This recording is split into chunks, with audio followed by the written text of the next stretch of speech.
Bienvenidos a tu programa Insight esta noche con un testimonio impactante, principalmente para la juventud. Hoy nos acompaña un joven llamado Jorge Huertas, al cual Dios sanó y rescató de una enfermedad, lo que se podría decir de transmisión sexual. Esperamos que tú te quedes ahí, no te retires, que pronto daremos inicio a este testimonio impactante.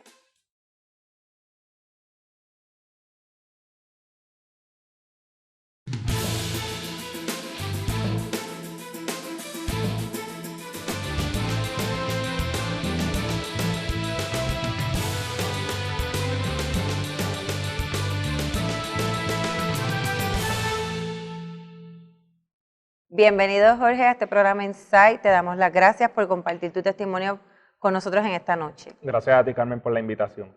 Vamos a dar inicio rapidito porque sabemos que tu testimonio es un testimonio que principalmente va a marcar a mucha juventud hoy en día por lo intenso que es. Según las notas que leí de producción, tú eres nacido y criado en el Evangelio. Correcto. ¿Cómo fue tu niñez? Mi niñez fue una niñez muy buena. Tengo una madre que nos instruyó en los caminos del Señor. Desde que tengo razón de sí, pues siempre he estado en la iglesia. Tuve una niñez donde siempre perseveré en los caminos del Señor, donde dormía debajo de las bancas. Soy criado en el Evangelio y he conocido a Dios en muchas formas. Tú me dices que tu familia es una familia, te desarrollaste en una familia disfuncional, era una familia unida. Me dices que iban a la iglesia, pero me estás hablando de tu mamá, te criaste con tu mamá, ¿cómo fue la relación? Ok, mis padres sí estuvieron perseverando, se convirtieron, mi mamá se ganó a toda la familia para Cristo, pero a pesar de los caminos, porque tuvo un padre donde estaba envuelto en el ambiente artístico, pues obviamente gobernó más eso y él pues se alejó de los caminos del Señor, donde entonces ellos deciden divorciarse. Y ahí entonces que vivo la vida solamente más por parte de madre, con la familia por parte de madre. ¿Tienes hermanos, hermanas? Tengo 2 hermanas y un hermano. O sea, que no eres hijo único como tal, sino que todos se desenvolvieron en ese mismo, en esa misma crianza dentro de la iglesia. Es correcto. Me dices que fue una niñez muy buena. Entonces, mientras fuiste creciendo dentro de la iglesia, ¿cómo fue? ¿Llegó un momento en que tuviste alguna situación en tu niñez o en tu adolescencia que haya trastocado esa enseñanza que te dieron? Fíjate, pues crecí en la iglesia, tuve unas experiencias muy buenas en la iglesia, a causa de pues, que pasaron ciertas cosas en la iglesia donde nosotros perseverábamos, pues fuimos moviéndonos hasta que llegamos a la iglesia de la Senda Antigua, nuestra pastora Wanda Rolón, hace 18 años. De mi niñez no te puedo decir como tal nada, porque fue una niñez hermosa, pero ya cuando empezaba la adolescencia, pues sí, porque empieza lo que es las presiones de grupo, empieza esta batalla de que pues, amas a Dios, pero están las tentaciones, lo que el mundo pues, te presenta, te ofrece y atrae. Pero aún así, estando en los caminos, pues nunca tomé esa decisión de irme al mundo, sino seguir perseverando en los caminos del Señor. ¿Fuiste víctima de persecución, lo que ahora le llaman el tal bullying? ¿Fuiste en algún momento ser el punto de la mofa cuando estabas en la escuela? Fíjate, en la escuela sí. Siempre pues, a uno hacer la diferencia y estar recto en lo que son las cosas de Dios, pues sí. Hasta cierto punto hubo rechazo, muchas veces pues, me pasaba solo en la escuela, dado pues que pues hacía la diferencia y prefería mejor estar solo antes de fallarle a Dios. Sí, que sentías también el rechazo de la gente por tener una ideología, una creencia distinta. Eso es así. Además de rechazo y eso, ¿verdad? Porque mucha gente empieza la mofa de que, mira, este es el aleluyita, este es el cristiano, y uno tiende a mantenerse solo. ¿Te sentiste solo en un momento dado? ¿Eso afectó tu carácter, tu forma de pensar? El que te sintieras así, el que te afectaran, el que te rechazaran. Hasta cierto punto sí. Llegó hasta crear inseguridad, dado pues que pues, como me crié bajo una iglesia donde pues, era bien dogmática, donde el mirar para el lado o hacer cualquier cosa era pecado, pues al mantenerme así, pues hasta cierto punto pues creó inseguridad en mí.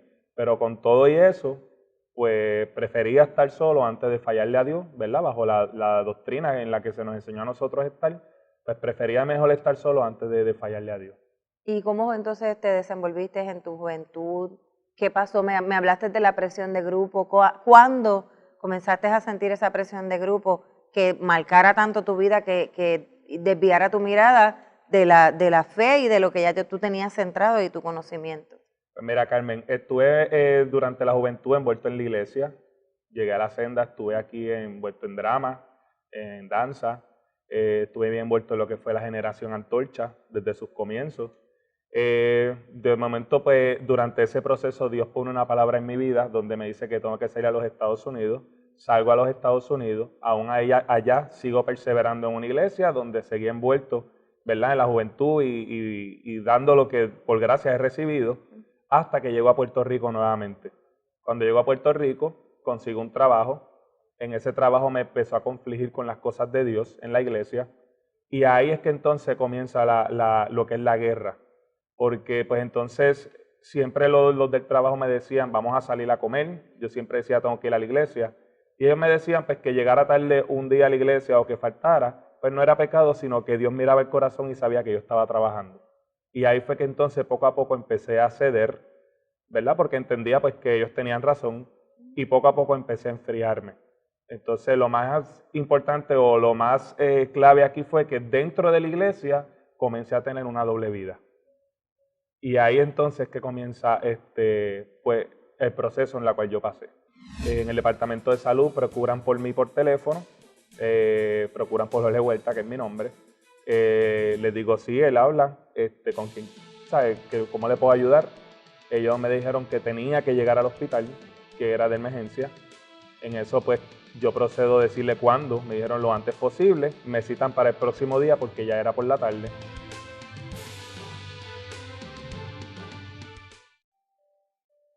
Cuando tú me dices que empiezas a tener una doble vida, era que continúas visitando a la iglesia, pero horarios de trabajo confligían en los días de servicio en la iglesia, y cuando podías, entonces te ibas con las amistades. Aún así, venía a los cultos los viernes y saliendo del culto me iba con las amistades. Porque fue tanta la presión de grupo que te hacía el tener que salir y buscar y poder ser parte de ese grupo. Es correcto. Lo que fue que como pues cuando uno va a tomar una decisión o cuando el diablo empieza a zarandearte, no lo hace de cantazo, sino que empieza poco a poco a seducirte, y poco a poco, que cuando tú abres los ojos, tú llegas a estar ya en un lugar donde ya estás enfangado en el pecado. Y eso fue lo que pasó conmigo. ¿Llegaste a apartarte totalmente de la iglesia o fue tanta la presión que hizo cambiar tu visión al nivel de no querer ya estar más dentro de la iglesia y buscar de Dios como antes lo hacía? No tanto como apartarme, porque aún así pues siempre me convertí en un dominguero, un cristiano dominguero. Siempre estaba dentro de mí esa guerra, el amar a Dios, pero también las tentaciones y lo que era el mundo me llamaba la atención.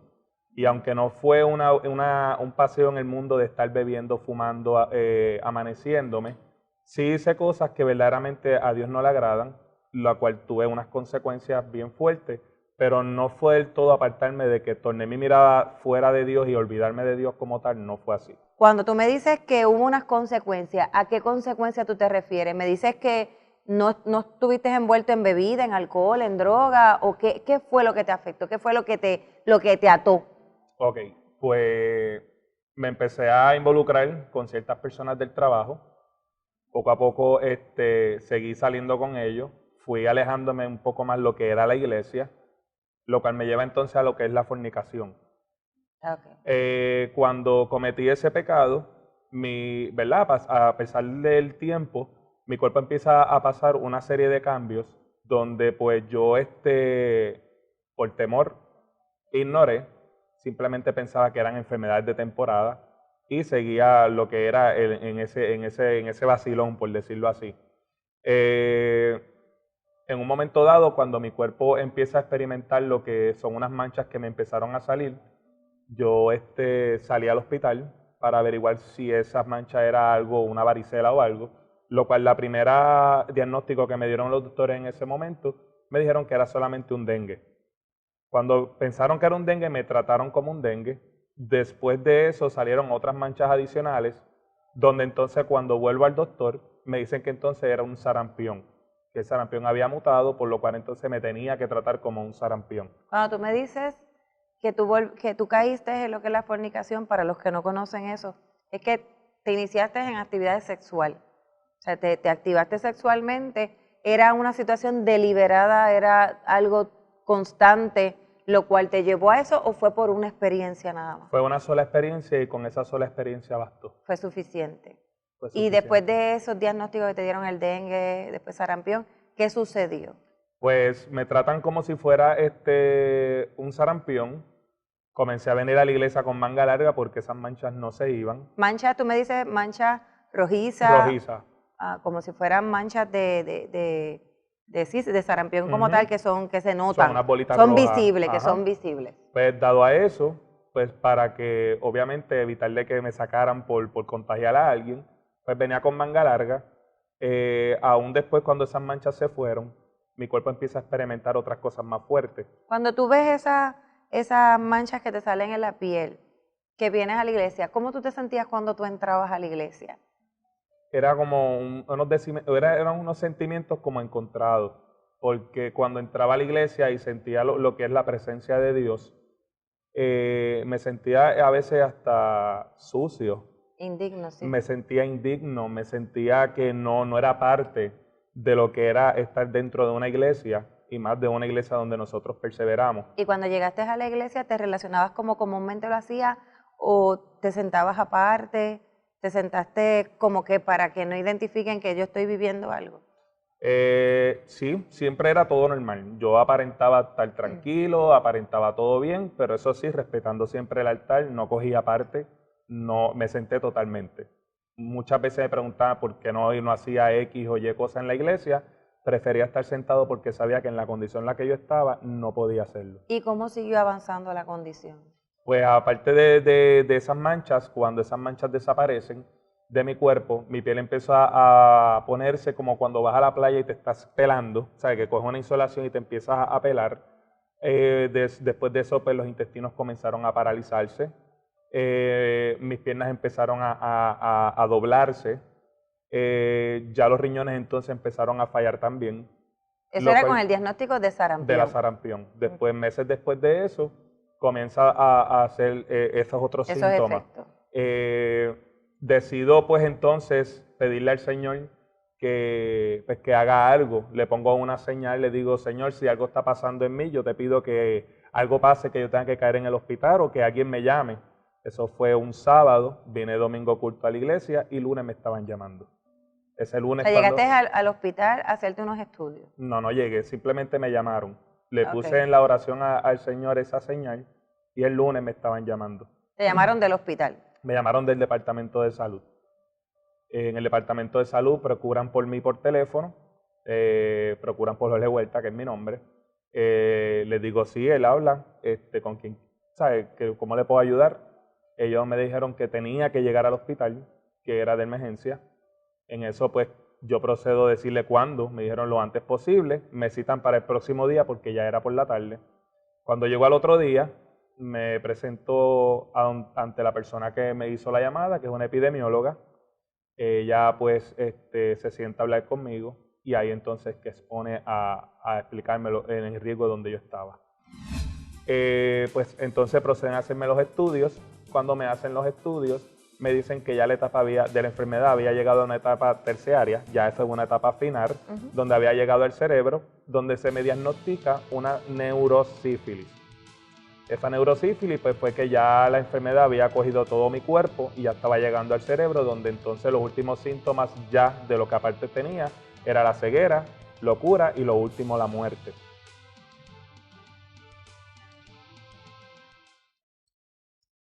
De ahí te llaman, vas y te haces los estudios.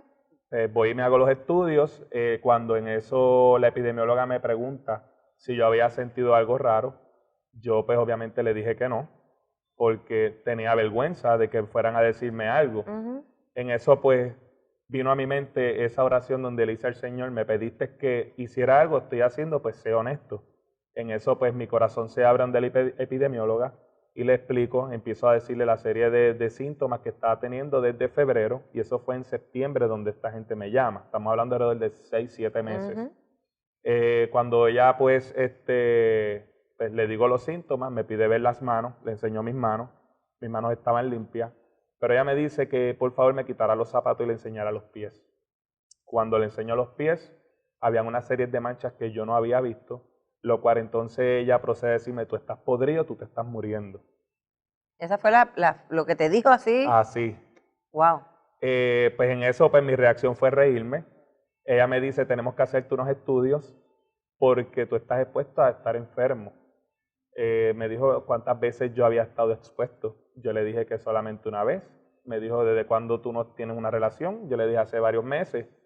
En eso ella viene y me dice, pues con solamente una vez y por lo menos haber pasado varios meses, se considera que estás activo. Para una persona no estar activo tiene que pasar mínimo 2 años, según, ¿verdad?, los epidemiólogos. Pues entonces proceden a hacerme los estudios. Cuando me hacen los estudios, me dicen que ya la etapa de la enfermedad había llegado a una etapa terciaria, ya esa es una etapa final, donde había llegado al cerebro, donde se me diagnostica una neurosífilis. Esa neurosífilis pues fue que ya la enfermedad había cogido todo mi cuerpo y ya estaba llegando al cerebro, donde entonces los últimos síntomas ya de lo que aparte tenía era la ceguera, locura y lo último la muerte. Yo quiero hacer un paréntesis en esto, porque tú me hablas de que por una presión de grupo, por unas amistades, te envuelves en un círculo, ¿verdad? De amistades, un ciclo.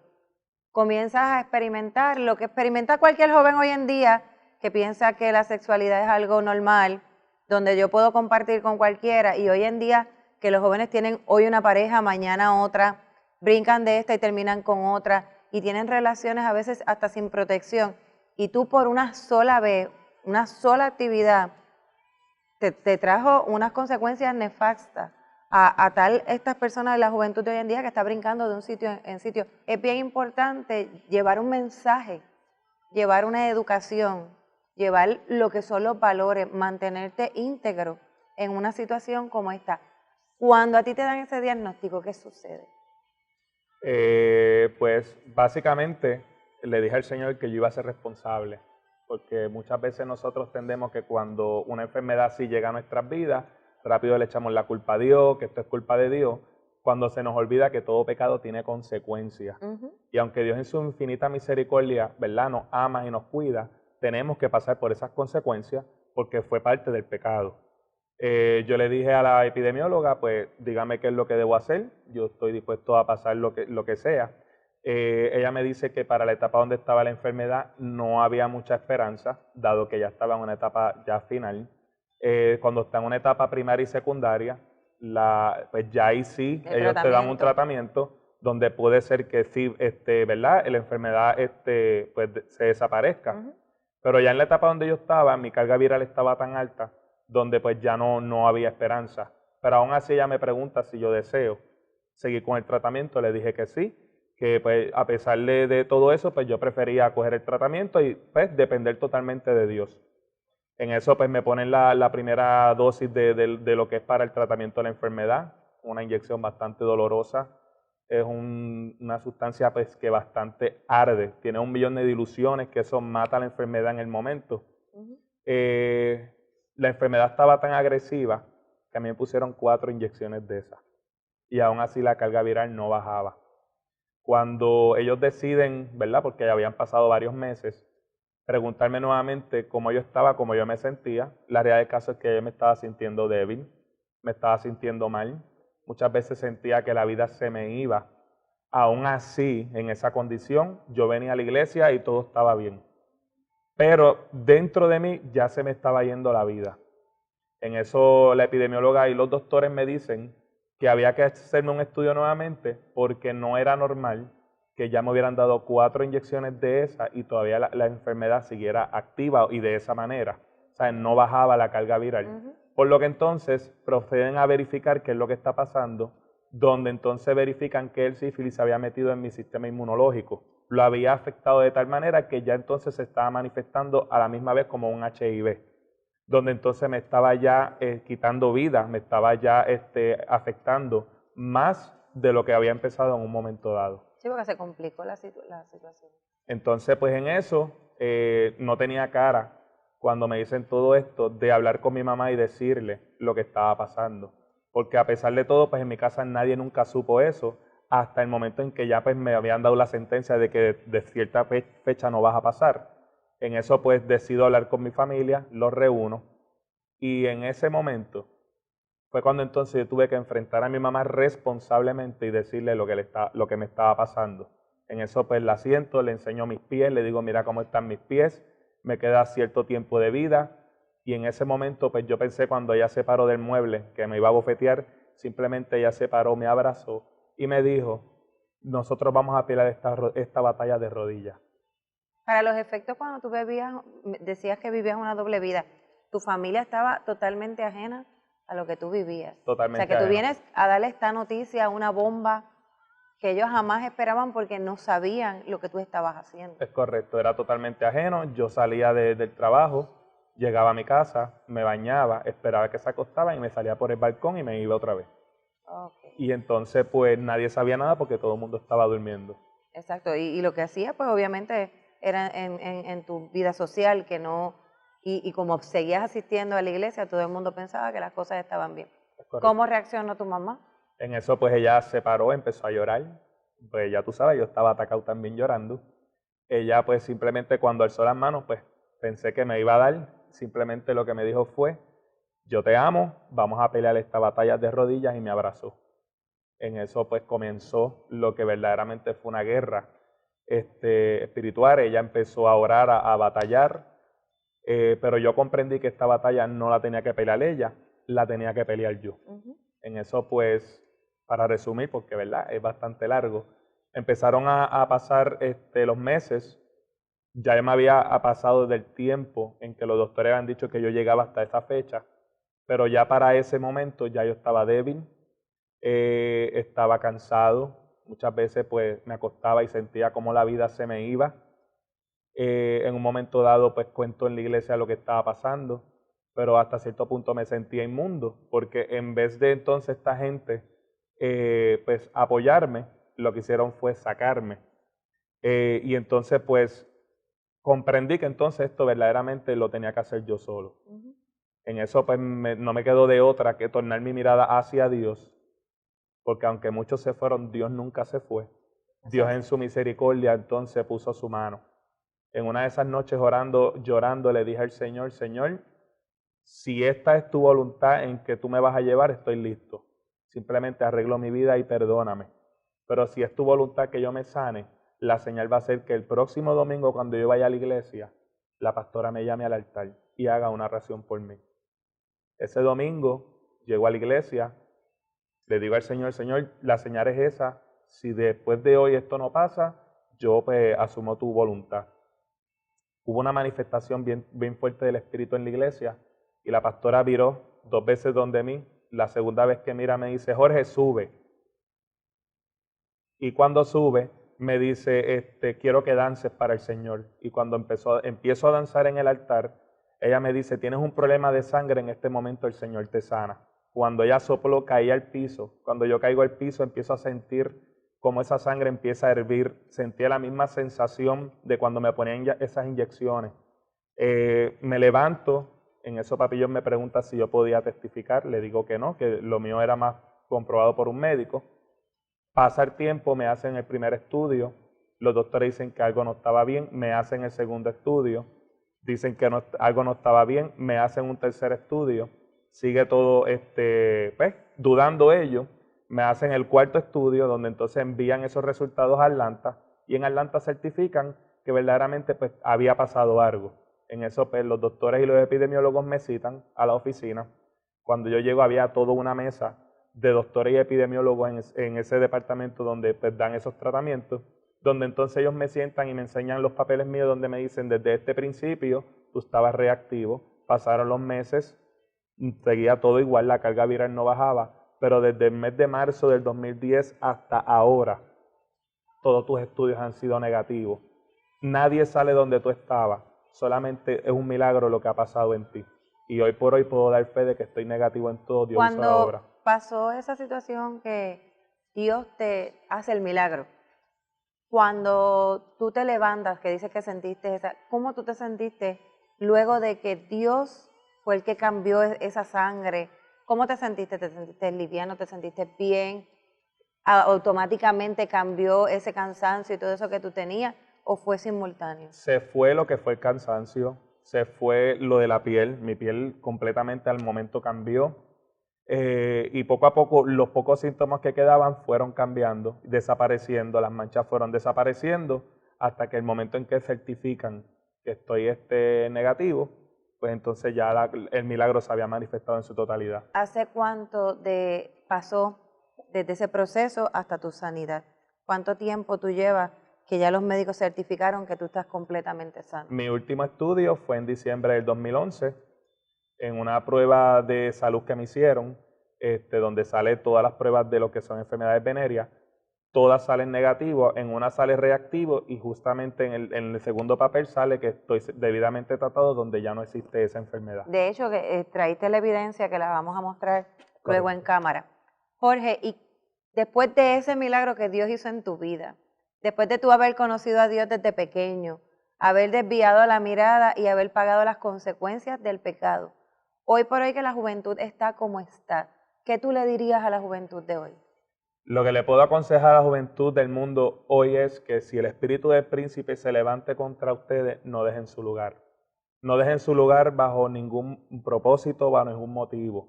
Si tienes la tentación de dejar lo que es el evangelio, busca a tu líder, busca un pastor, pide ayuda, ayuna, ora, pero no cometas ese error. Yo tuve la oportunidad de salir de ese lugar, no todo el mundo puede salir, ¿verdad?, por las consecuencias del pecado. Simplemente digo, busquen de Dios, métanse en oración y busquen la ayuda necesaria. Pues te agradezco, Jorge, la oportunidad que nos has dado de compartir este testimonio bien valioso, principalmente para la juventud de hoy en día, que vive una vida desenfrenada, que haga las cosas con conciencia, que se amen y se respeten ellos, ¿verdad?, sobre todas las cosas, y que respeten a ese Dios que está allá arriba, que es el único que lo puede rescatar de cualquier situación, cualquier enfermedad, cualquier vicio. Te doy gracias por la oportunidad de compartirlo con nosotros, así que regresamos en un momento, no se retiren. Hemos compartido esta noche un testimonio impactante de un joven que fue sano totalmente por la misericordia de Dios y por el poder y sobre todo por la fe que tuvo. Hoy en día la juventud vive una vida, dicen que vive una vida desenfrenada, donde lo que más les importa es los placeres del mundo, pero no miden las consecuencias que eso puede traer a sus vidas. Hoy queremos crear conciencia sobre la juventud, que la juventud se valore, se ame, pero que sobre todo entienda que hay un Dios que la ama sobre todas las cosas, que está dispuesto a ayudarlos en cualquier situación, cualquier problema que tengan. Te invitamos a que te mantengas en sintonía con otro programa Insight la próxima semana. Así que te bendigo y que pases buenas noches.